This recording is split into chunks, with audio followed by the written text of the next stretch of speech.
Tomorrow is the Sport of Kings, Saturday, May 3rd. Let's talk about it. I was born in Baltimore, Maryland, and I'm still in Baltimore, Maryland. The hospital was here.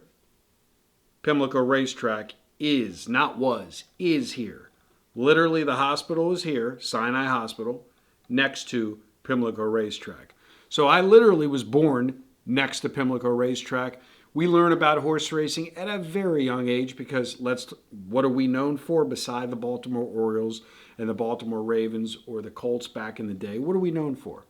The second running of the Triple Crown, the Preakness Stakes. So we kick off the stakes season with the first race, Kentucky Derby. Then we come to Baltimore. Then we go to New York for the Belmont. And we see every year if somebody can actually get that Triple Crown.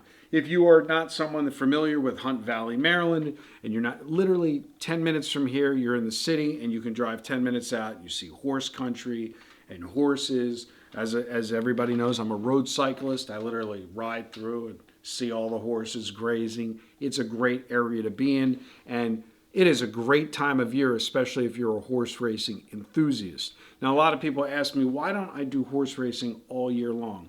It's just too much of a grind, and most people can't handle the grind of sports and treat their wagering as a business, regardless of the volatility.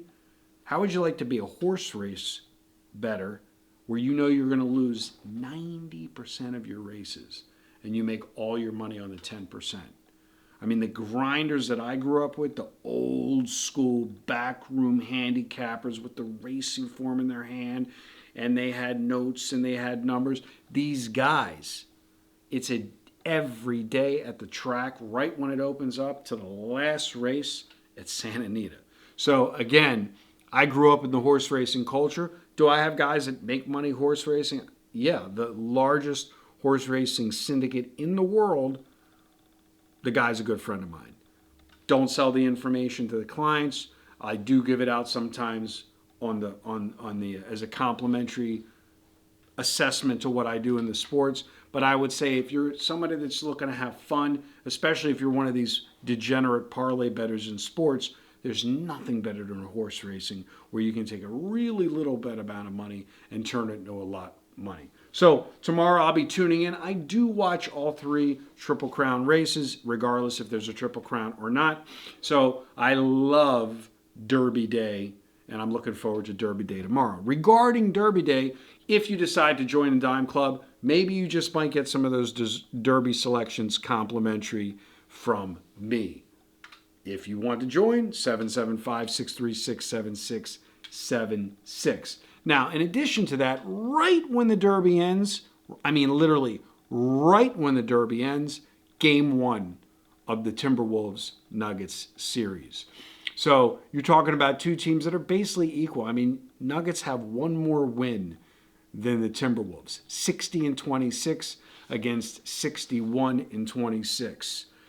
In terms of event against the spread betting so far, let's look up the numbers in real time. And let's talk about it. We have, and as you see, guys, I do not pre-plan this stuff. I just roll with the punches.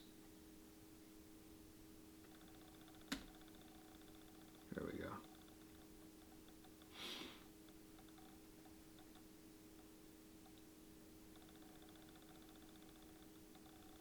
Minnesota was 44-40-2 ATS. Nothing to write home about. Last season, basically no money to make. You lost money, obviously, on that team.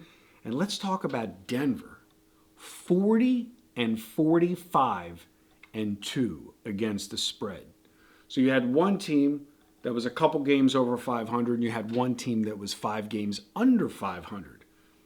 What do you do in game 1? You just take the dog, especially when these teams are basically even, flip a coin.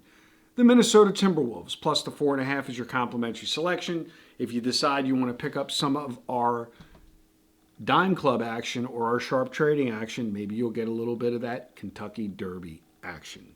Good day and good luck.